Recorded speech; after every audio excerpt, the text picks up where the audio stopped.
किसी देहधारी भगवान का, उसकी कथा हम सुनते आए हैं। लेकिन ये जो कथा है ये वैसी कथा नहीं है। ये जो बीजक जो रचना सदगुरु कबीर साहब ने की है, इसमें मनुष्य के कौन कौन से कृत्य हैं, किस प्रकार अपने द्वारा वो बंधनों में बंधा हुआ है, किस तरह से वो ऐसे कर्म करके अपने जीवन को बांध रखा है, इसकी चर्चा बीजक में है।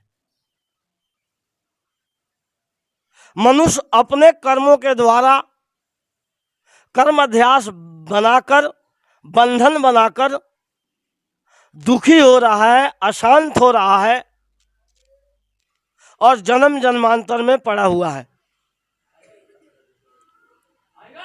ये इसकी कथा है, किसी और की कथा नहीं है। इसमें मनुष्य के कर्मों की कथा है जिससे वो बंधा हुआ है।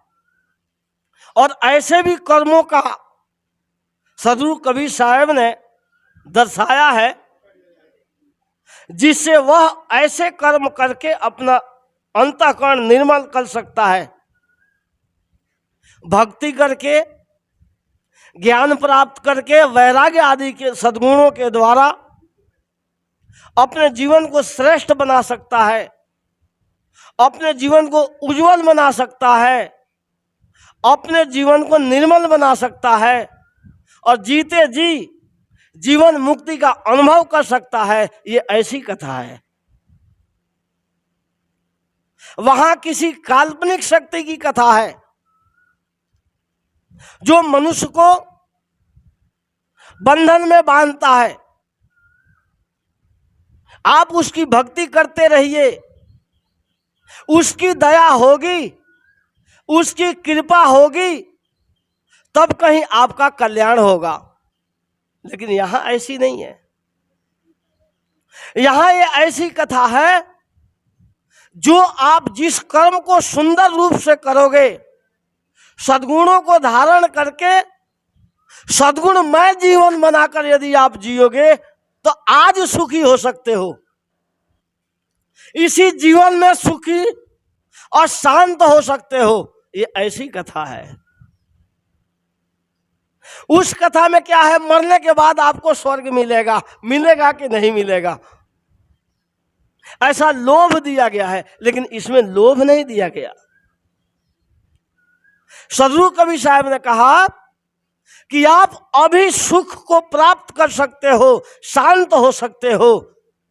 उन कर्मों को, उन गुणों को जब धारण करोगे, सद्गुणों को जब धारण करोगे, दया, करुणा, परोपकार आदि सद्गुणों को धारण करोगे तो अभी अभी इसी जीवन में शांत हो जाओगे, इसी जीवन में सुख को प्राप्त करोगे। ये सदगुरु कबीर साहब की ऐसी आपकी मानव की कथा है, किसी कल्पना की नहीं। इसलिए इस बात को समझ करके हम यदि ऐसा जीवन जीते हैं तो हमारा मन शांत होता है, सुखी होता है। प्रथम रामायणी की बात आई, सदगुरु ने कहा अंतर ज्योति शब्द एक नारी, हरि ब्रह्मा ताके त्रिपुरारी। अंतर, अंतर कहिए भीतर, भीतर नाम सूक्ष्म शरीर, ज्योति कहिए रूप, स्थूल, स्थूल शरीर। सूक्ष्म और स्थूल शरीर के संबंध से एक है, एक चेतन। चेतन के साथ में सूक्ष्म भी है और स्थूल भी है, तब कोई वाणी पैदा होती है, शब्द पैदा होता है, भावनाएं पैदा होती है। उन्हीं भावनाओं में मनुष्य बंधता है। पहले उसका कारण को समझें। सदगुरु ने कारण समझाया कि अंतर, अंतर नाम भीतर, भीतर का ये सूक्ष्म शरीर दिखाई नहीं देता, नहीं अनुभव में आएगा। जब कोई आप काम करने के लिए चलते हो या कहीं भी जाने के लिए चलते हो, तो जाने से पहले, शरीर से क्रिया करने से पहले आपके मन में विचार आता है, चिंतन होता है, संकल्प होता है। ये जो चित्त मन बुद्धि अहंकार, ये चार अंतःकरण में चार साधन है। चित्त का काम है खोज करना, अनुसंधान करना। मन का काम है संकल्प विकल्प करना। बुद्धि का काम है निश्चय करना, और अहंकार का काम है करतूत करना। ये चारों सूक्ष्म साधनों से आप पहले विचारों के तल पर चिंतन कर लेते हो, और जब दृढ़ हो जाता है तब आप स्थूल शरीर को लेकर चलते हो।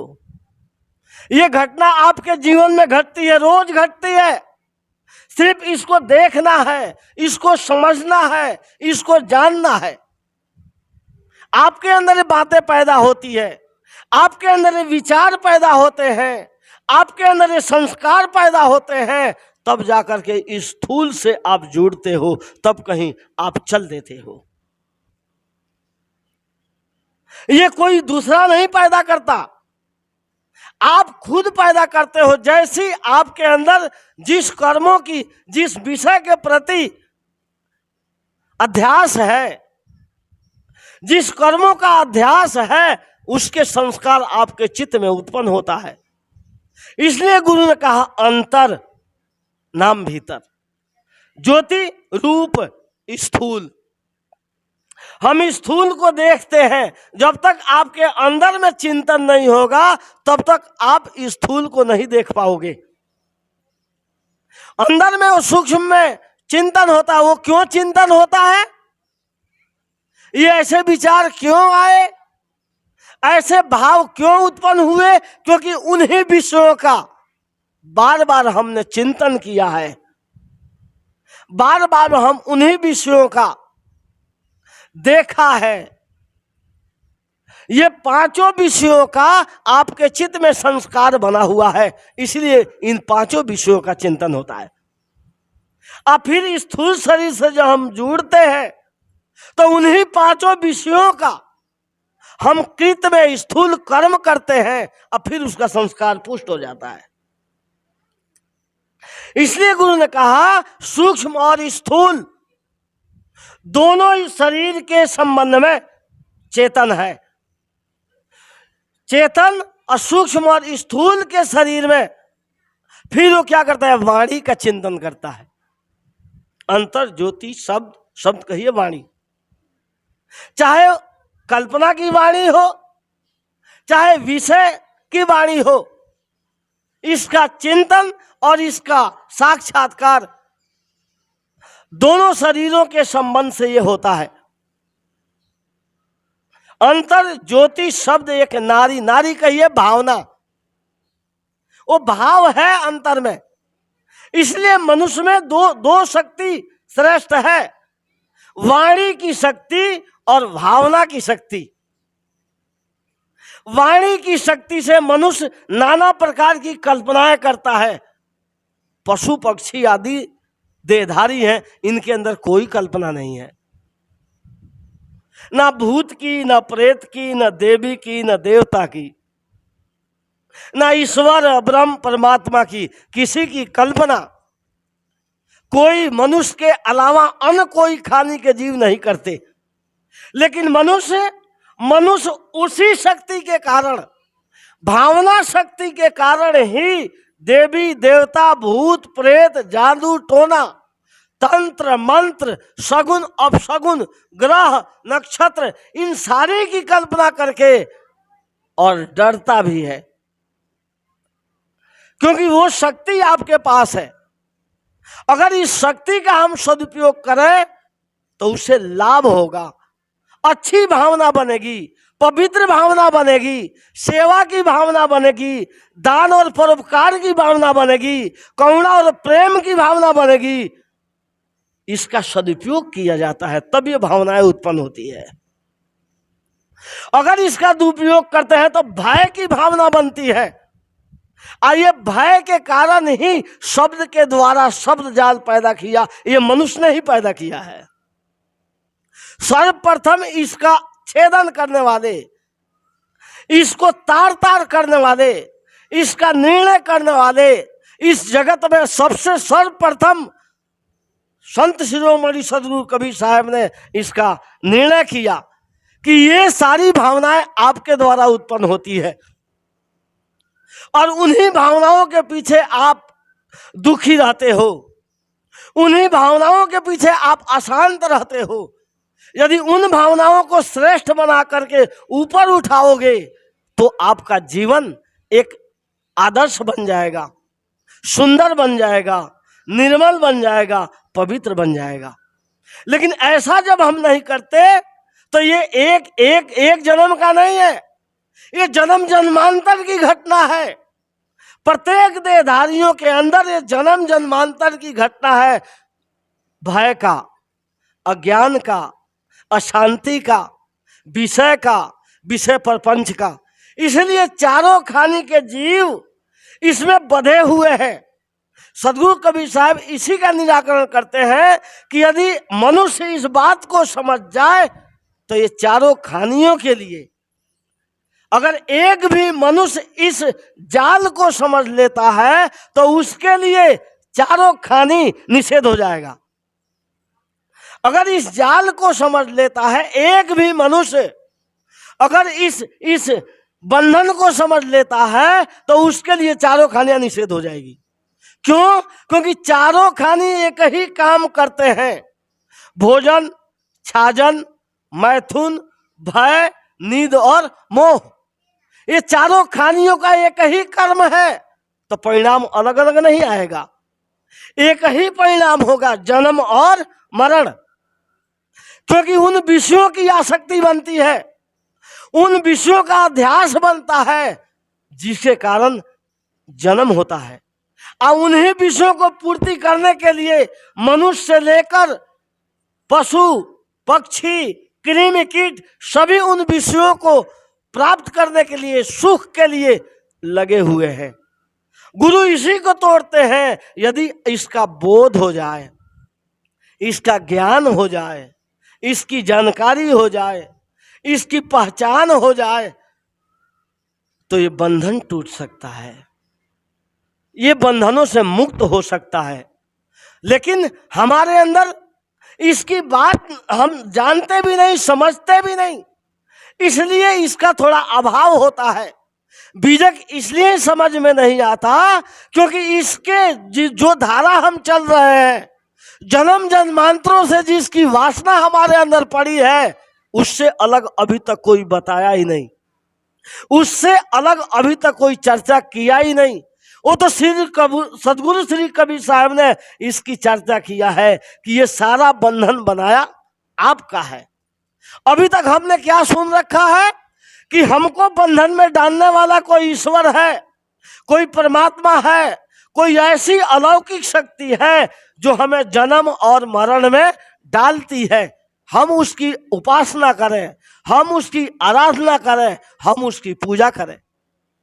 आप देखते हैं मूर्ति बना करके लोग पूजा करते हैं, फोटो बना करके लोग पूजा करते हैं, अष्ट धातुओं की मूर्ति बनाते हैं, उसकी पूजा करते हैं। उतना ही नहीं, पेड़ पौधों को भी पूजा करते हैं।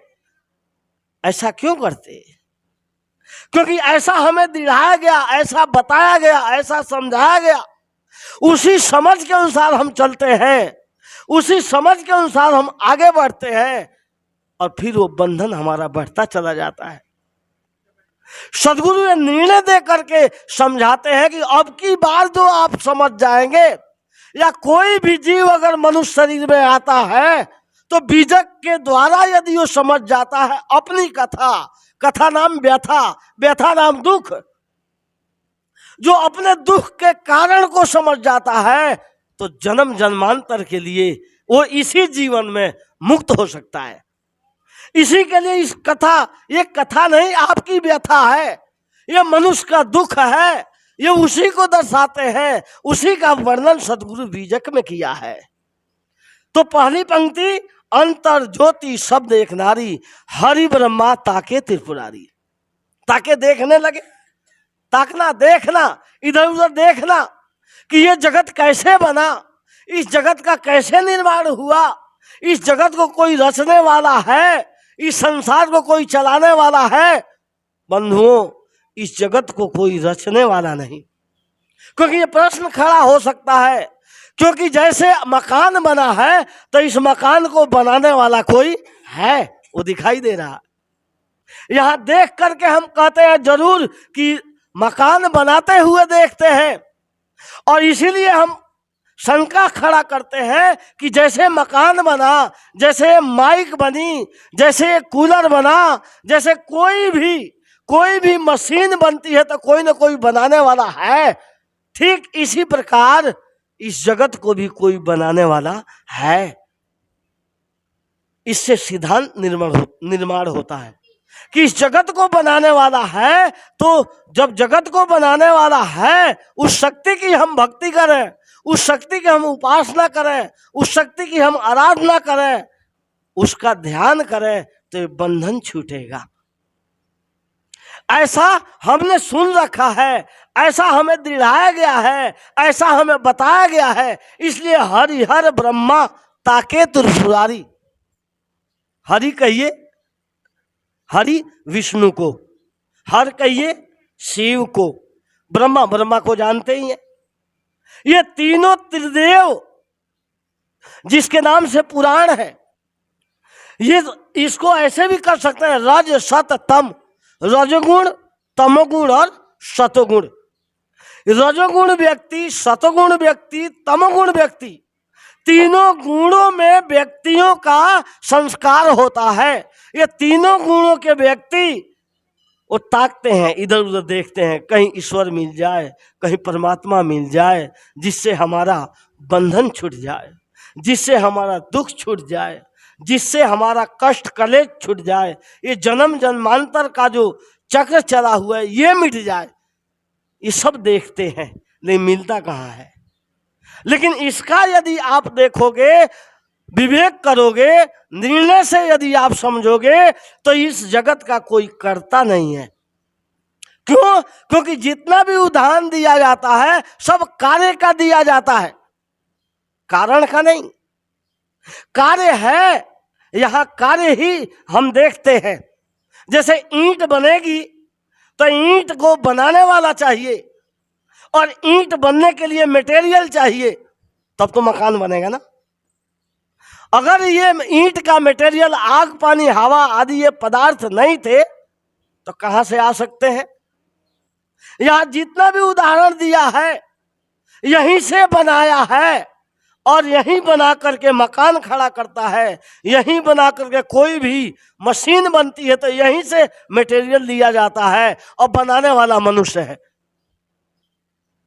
तीनों कारण, उपादान, निमित्त और साधारण, ये तीन कारण होते हैं किसी भी वस्तु को निर्माण करने के लिए। उपादान का मतलब होता है जैसे मिट्टी उपादान है। अगर मिट्टी रहेगी और कुम्हार रहेगा, और साधारण कारण, कुम्हार निमित्त कारण है, साधारण कारण चाक डंडा है। ये तीनों कारण मौजूद होंगे तब जाकर के समझ लो एक मटका बन सकता है। अगर तख्त बनाना हो, कुर्सी बनानी हो, तो अपने आप कुर्सी नहीं बनेगी, अपने आप तख्त नहीं बनेगी, उसके लिए लकड़ी चाहिए। और लकड़ी को तख्त बनाने के लिए, कुर्सी बनाने के लिए खाती चाहिए, बढ़ई, जो लकड़ी का काम करता है, बढ़ई चाहिए। उसके लिए रुखान चाहिए, बसला चाहिए, तब कहीं जाकर के वो कुर्सी बन सकती है या आपका तख्त बन सकती है। तीनों में से एक भी अगर नहीं रहेंगे तो नहीं बन सकता है।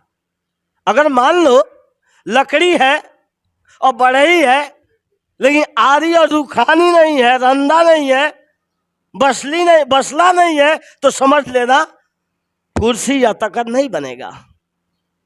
अगर ये दोनों है, उपादान कारण भी है, नाम लकड़ी भी है, और साधारण कारण नाम बसला भी है, रुखान भी है, लेकिन बनाने वाला बड़ा ही नहीं है, तो अभी तखत नहीं बन सकता। ठीक है साईं, कुम्हार है, चाक डंडा है, मिट्टी है, तब तो मटका बन सकता है।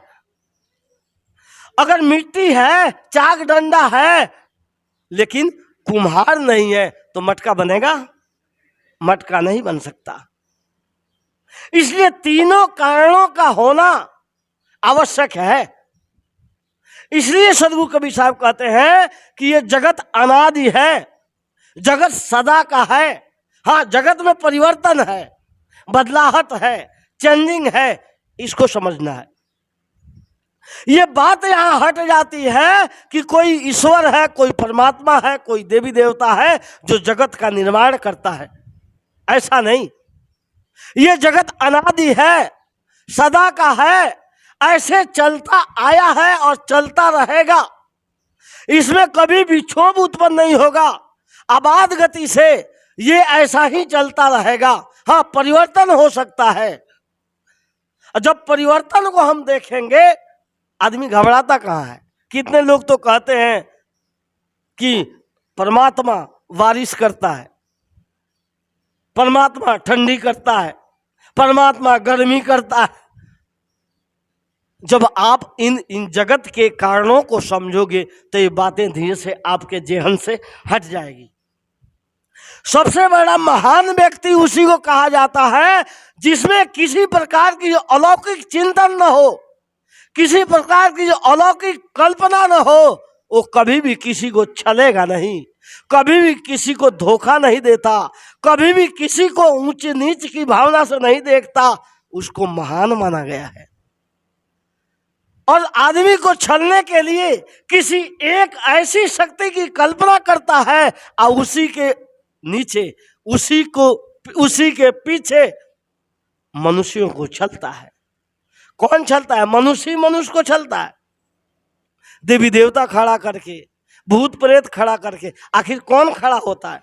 चार खानियां दिखाई देती है, मनुष्य दिखाई देता है, पशु दिखाई देते हैं, पक्षी दिखाई देते हैं, छोटे मोटे कृमि कीट दिखाई देते हैं। इन चारों खानियों के देहधारियों के अलावा और कुछ दिखाई देता है? किसी को आज तक दिखा है? तो फिर भूत प्रेत कहां से आ गए? देवी देवता कहां से आ गए? ईश्वर ब्रह्म परमात्मा कहां से खड़े हो गए?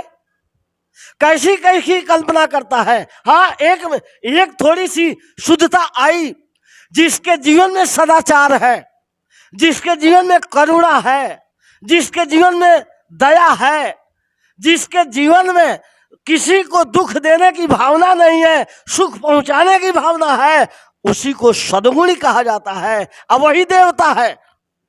वो देवता, ये गुण जिसके अंदर आते हैं, वो देवता तो आप ही हो, वो देवता तो आप बन सकते हो।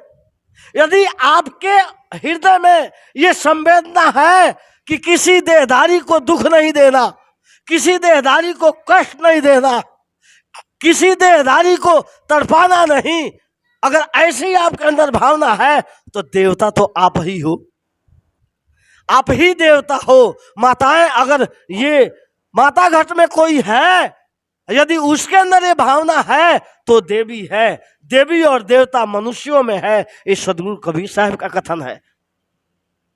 तो ऐसा हमें बनना है। इस प्रकार की यदि हम भावना रखते हैं, जब हमारा अंतःकरण का भाव शुद्ध होता है, पवित्र होता है, निर्मल होता है, तो हम ही देवता हैं। ये माताएं बहनें देवियां हैं, ये भाई लोग देवता हैं। लेकिन ऐसा करने में कठिनाई महसूस होती है, मन को रोकना पड़ता है, मन को रोक करके विषयों से हटना पड़ता है, अच्छी भावनाएं भरनी पड़ती है, तब तो ऐसे भाव बनता है। देवता बनना सरल नहीं है, इसलिए लोग नाना प्रकार की देवताओं की कल्पना कर लिए और कल्पना करके वहीं देहधारियों की हत्या होती है। देवता मान करके उन देहधारियों को वहां पर बलि देते हैं। किस लिए? कि हमें दुख न हो, या हमारे परिवार में दुख न हो, हमारे बच्चे निरोग और शांत और सुखी रहे, हमारे परिवार में संपत्ति की वृद्धि हो, सभी आराम से सुखी से रहे, इसके लिए हत्या करते हैं। यह हत्या अज्ञानता का मूल है, यही बंधन है। तो सदगुरु कहते हैं अंतर ज्योति शब्द एक नारी, हरि ब्रह्माता के त्रिपुरारी, ते तिरिये भगलिंग अनंता, तेऊ न जाने आदि अंता, ते तिरिये। इन तीनों ने, रजोगुणी, सतोगुणी और तमोगुणी, ब्रह्मा विष्णु और महेश, इन तीनों लोगों ने तीन तरह के लोक बसाए। ते तिरिये भगलिंग अनंता, इन तीनों ने, जैसे दूसरा अर्थ होता है कि भक्ति, उपासना, योग और ज्ञान कांड, ये तीन गुणों के लोगों में चलती है। उपासना कांड, भक्ति, ये विष्णु का चलाया हुआ है। ज्ञान कांड शंकर का चलाया हुआ है। कर्म कांड ब्रह्मा का चलाया हुआ है। रजोगुणी जो है, जो रजोगुणी है वो कर्मकांड चलाया हुआ है। तो जो भी कर्मकांड करते हैं मनुष्य रूप में, ये सब रजोगुणी है, वो ब्रह्मा मान लेना। जो भी कर्मकांड, अंधविश्वास, पाखंड, हवन, तर्पण, ये जो कृत करता है वो समझ लेना वो ब्रह्मा मतलब रजोगुणी है। तमोगुणी, तमोगुण को जानते ही हो, अहंकार युक्त होता है, क्रोध होता है। जब तक अहंकार नहीं होगा तब तक आदमी कोई हठ क्रिया नहीं कर सकता। इसलिए योग की उत्पत्ति हुई हठ करके। ते तिरिये भगलिंग अनंता, तेऊ न जाने आदिवंता। इन तीनों ने, रजोगुणी, तमोगुणी, सतोगुणी, जो लोग हैं अनेक प्रकार के, इस बच्चे और बच्चियां पैदा किए। तो इससे जब पैदा होगा तो वही संस्कार आएगा। ते तिरिये भगलिंग अनंता, तेऊ न जाने आदि अनंता। ब्रह्मा विष्णु महेश कहिए, कामी क्रोधी लोभी कहिए, रजोगुण तमोगुण सतोगुण कहिए। ये रजोगुण तमोगुण सतोगुणी संस्कारों के लोग नहीं जान पाए कि हमारा जन्म और मृत्यु का कारण क्या है। आदि का मतलब जन्म, शुरुआत, प्रारंभ, और अंत का मतलब मृत्यु। आदि और अंत के बारे में न रजोगुणी जाने, न तमोगुणी जाने, न सतोगुणी जाने, इन तीनों ने नहीं जान पाया। या ब्रह्मा विष्णु महेश आदि जो देवता मान रखे हैं, ये अपने जन्म और मरण के कारण को नहीं जान पाए। इस बात का यदि पता लग जाए तो समझ लेना कि ये गुण से परिवर्तन करना होता है। रजोगुण, हम यदि सत्संग करते हैं, सत्संग का आयोजन करते हैं, और सत्संग में तो बिना रजोगुण क्रिया के ये बात थोड़ी होगी।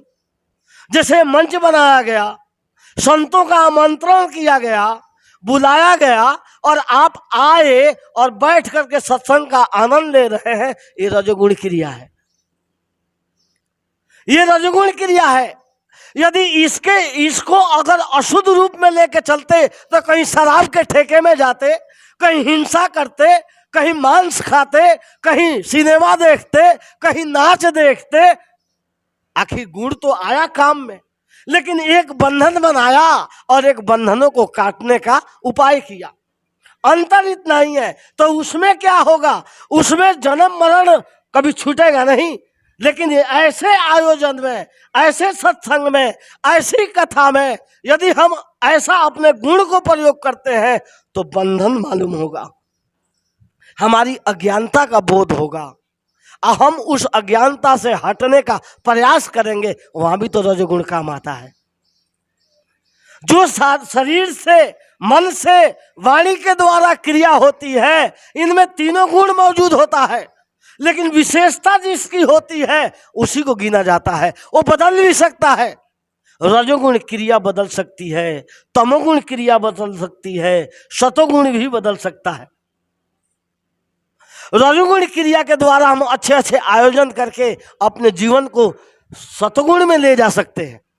और सतोगुण में जब ले जाएंगे तो आपका अंतःकरण शांत होगा अच्छी भावना बनेगी, पवित्र भावना बनेगी, अंतःकरण निर्मल होगा और उससे आपको आंतरिक सुख मिलेगा। ये हमें करना चाहिए। अगर तमोगुण है तो तमोगुण में क्या करता है? क्रोध बढ़ता है, यदि हठ बढ़ता है, ये सब तमोगुण के गुण है। यदि उस तमोगुण का आप लेते हैं तो विषयों से त्याग करने का यदि संकल्प करते हैं तो आप विषय की तरफ नहीं जाओगे, गलत कर्मों की तरफ नहीं जाओगे, गलत संगत के तरफ नहीं जाओगे, गलत लोगों के साथ नहीं जाओगे, गलत खान पान का त्याग करोगे, उसमें तो तमोगुण आता है। अगर इस तमोगुण को यदि आप शुद्ध रूप में अगर लेके चलते हैं तो उन विषयों से वैराग होगा, उन विषयों से त्याग होगा, उस संगति से त्याग होगा और आप अच्छी संगति में जाओगे, अच्छे लोगों के बीच में बैठोगे, सज्जन लोगों के बीच में बैठोगे, संतों के सानिध्य में आओगे, गुरुजनों के पास जाओगे, तो वहां जाओगे तो आपका निर्मल भाव बनेगा, निर्मल विचार बनेगा, निर्मल कर्म बनेंगे, जिससे आपका बंधन टूट जाएगा। सतोगुण में होता है सुख देना, शांति देना, आनंद देना और आनंद लेना। आनंद लेना और देना ये सतगुण का स्वभाव है, प्रसन्नचित होना ये सतगुण का स्वभाव है। तो क्या कोई व्यक्ति किसी की हत्या करके आंतरिक जगत में संतुष्ट हो सकता है?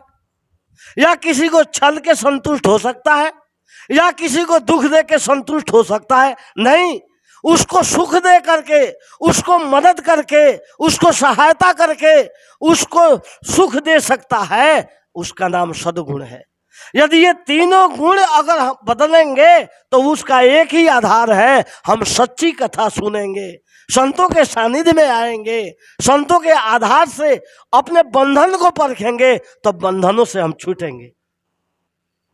तो सिर्फ इन गुणों को बदलने के लिए भी हमें सत्संग की जरूरत है, संतों की जरूरत है, गुरुजनों की जरूरत है, तो ये फिर आपका साधन बन जाएगा। वहां क्या था? ये गुण हमारे साधन थे, लेकिन दुख के साधन थे, अशांति के साधन थे, कष्ट और कलेश के साधन थे, पीड़ा के साधन थे। लेकिन वही जब बदल दिया आपने तो सुख के साधन है, बंधन से मुक्ति के साधन है, जन्म मरण से छूटने के साधन है। तो ऐसा करना चाहिए। गुरु कहते हैं ते तिरिये भगलिंग अनंता तेऊ न जाने आदि अंता। इस तीन तरह के लोग अपने जन्म मरण का नहीं जान पाए। ये हम इस कथा को सुन करके, विजय की कथा को सुन करके, अपनी व्यथा को सुन करके हम जन्म मरण को अंत कर सकते हैं, जन्म मरण के चक्कर को नष्ट कर सकते हैं और जीते जी जीवन मुक्त हो सकते हैं। ये ऐसी कथा है। तेतरिये भगलिंग अंता तेऊ न जाने आदि अंता। बाखरी एक विधाते कीना 14 ठर 500 नीना। बाखरी कहिए जहां पर हम किसान तो आप हो, अनाज इकट्ठा करके रखते हैं, बखारी, उसको शब्दकोश कहिए। जहां पर अनेक शब्द इकट्ठा किया जाता है, जैसे अनाज इकट्ठा आप करते हैं वो बखारी होती है। आज के आधुनिक युग में लोहे की टंकी बनाते हैं ना, 10-10, 12-12, 50-50, 30-30, 40-40, 50-50 क्विंटल की वो टंकी बनाते हैं, उसमें अनाज डाल देते हैं। ठीक ऐसा ही ब्रह्मा ने रजोगुणी ब्रह्मा जो था उसने जो है एक शब्दकोश बनाया। बाखर एक विधाते कीना। ब्रह्मा ने जो उसने एक शब्दकोश बनाया, वो किसके लिए? इन चारों वेदों को समझने के लिए, चारों वेदों को समझने के लिए शब्दकोश बनाया। उसी शब्दकोश को पढ़ करके हम वेदों को समझ सकते हैं। वेदों में ब्राह्मण है, आरण्य है, इस प्रकार के अलग अलग अध्याय है, उसका नाम दे रखा है। ब्राह्मण ग्रंथ में, आरण्य ग्रंथ में इन ब्राह्मण और आरण्य ग्रंथ को समझने के लिए आपको निरुक्त चाहिए, छंद चाहिए, व्याकरण आदि ग्रंथ चाहिए। ये जब तक पढ़ेंगे नहीं तब तक वेद समझ में नहीं आएगा। इसके लिए उन्होंने विभाग अलग अलग किया है ताकि हम समझ सके। अब उसमें है क्या? सिर्फ कल्पना की बातें, सिर्फ कर्मकांड की बातें। कैसे आप उस देवता को, उस ईश्वर को खुश कर सकते हैं यज्ञ करके, हवन करके। आप देखते ही होंगे आज समाजियों का, बिना यज्ञ किए, बिना हवन किए कुछ नहीं करते। प्रारंभ होगा तो यज्ञ से होगा, प्रारंभ होगा तो अंत होगा तो हवन से होगा।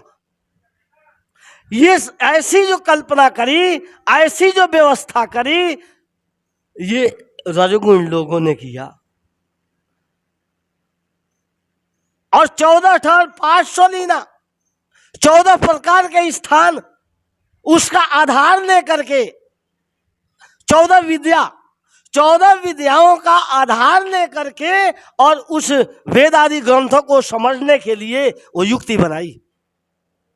14,500 लीना। आगे हाँ, हरिहर ब्रह्मा महंतो नाऊ, तीन बसावल गाऊ।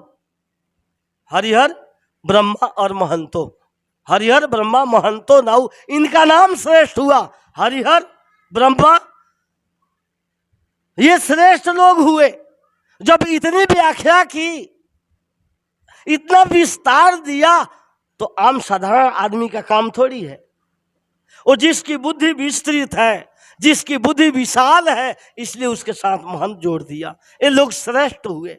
हरिहर ब्रह्मा महंतो नाऊ, आ 3 पुण्य 3 बसावल गाऊ, 3 प्रकार के गांव बसाए। ब्रह्मा का गांव है ब्रह्मपुर, विष्णु का गांव है वैकुंठ विष्णु लोक, और शिव का गांव है शिवलोक। नाम ये 3 सिद्धांत है कर्मकांड। अगर कर्मकांड करके आप, अगर कर्म कांड करते हैं ब्रह्मा के बताए हुए, तो विष्णु ब्रह्मलोक की प्राप्ति होगी। उपासना को लेकर चलते हैं तो विष्णु लोक नाम वैकुंठ की प्राप्ति होगी। अगर योग और ज्ञान करते हैं तो आपको शिवलोक की प्राप्ति होगी। ये तीनों ने अलग अलग नाम दे करके गांव बसाया है। ब्रह्मा विष्णु महंतो नाऊ, 3 बसावल गाऊ। आगे क्या है? 3 पुण्य रचल खंड ब्रह्मंडा। ये अलग अलग इस ब्रह्मांड को कोई बात थोड़ी सकता है, लेकिन उस वेदादि ग्रंथों को अलग अलग बांटा गया है। बताया था ज्ञान कांड अलग है, योग कांड अलग है और कर्म कांड अलग है। ये अलग अलग इन लोगों ने अलग अलग व्याख्या की है, अलग अलग उसमें जो रास्ता बताया है। कर्म कांड का यही कर्म कांड करिए, यज्ञ कीजिए, हवन कीजिए। योग में चाचरी, भूचरी, खेचरी, अगोचरी मुद्राएं करिए। और वेदांत में, ज्ञान कांड में श्रवण, मनन, निध्यासन और तब साक्षात्कार। ये अलग अलग धारा है और अलग अलग धाराओं में चल करके अलग अलग लोक को प्राप्ति होती है। ऐसी कल्पना इन तीनों ने की है। और इन कल्पना में फंसने वाले कौन है? इन कल्पना में फंसने वाले सब मनुष्य हैं। रजोगुणी, तमोगुणी, सतोगुणी जितने मनुष्य, ये सब फंसे पड़े हैं। वो थोड़े से लोग हैं जो विवेक करते हैं, विचार करते हैं, निर्णय करते हैं, तब कहीं जाके ये बात समझ में आती है कि सारी कल्पना तो मनुष्य की है, ये सारी अवधारणा तो मनुष्य की है। इसलिए साहब ने कहा है कि जितनी भी कल्पना है, जी को करे को सुने, को करे को सुने, जीव बिना जग माही। और सारी कल्पना जीव की, या में संशय नहीं। कौन कह सकता है, कौन सुन सकता है? तो ये मनुष्य शक्ति है, मनुष्य के पास ये शक्ति है, मनुष्य के पास ही साधन है। वाणी की शक्ति मनुष्य के पास है, इसलिए मनुष्य कहता भी है और मनुष्य ही सुनता भी है। मनुष्य ही निवारण भी करता है और मनुष्य ही उससे हटता भी है, इसलिए श्रेष्ठता मनुष्य की है। इसलिए साहब ने कहा, मानुष तेरा गुण बड़ा, मांस न आवे काज, हार न होते आवरण, त्वचा न बाजन बाज। हे मनुष्य, तुम्हारा गुण श्रेष्ठ है। यह गुण कौन सा है? ज्ञान गुण, जिससे ज्ञान करके ये बात समझ में आती है, जिसके बोध करके इस बात समझ में आती है कि ये अज्ञानता ये तो हमारी ही है। और जब वो अज्ञानता दूर होती है, जब वो अविद्या दूर होती है, तो फिर वो ज्ञानवान होकर के सारे बंधनों को तोड़ करके ये मुक्ति की तरफ चलता है। तो ये हमें करना चाहिए, इस बात को समझना चाहिए और इस बात को समझ करके अपने जीवन को सुधारना चाहिए, जीवन का कल्याण करना चाहिए। बस इन्हीं शब्दों के साथ वाणी को विराम। बोलिए श्री सद्गुरुदेव की।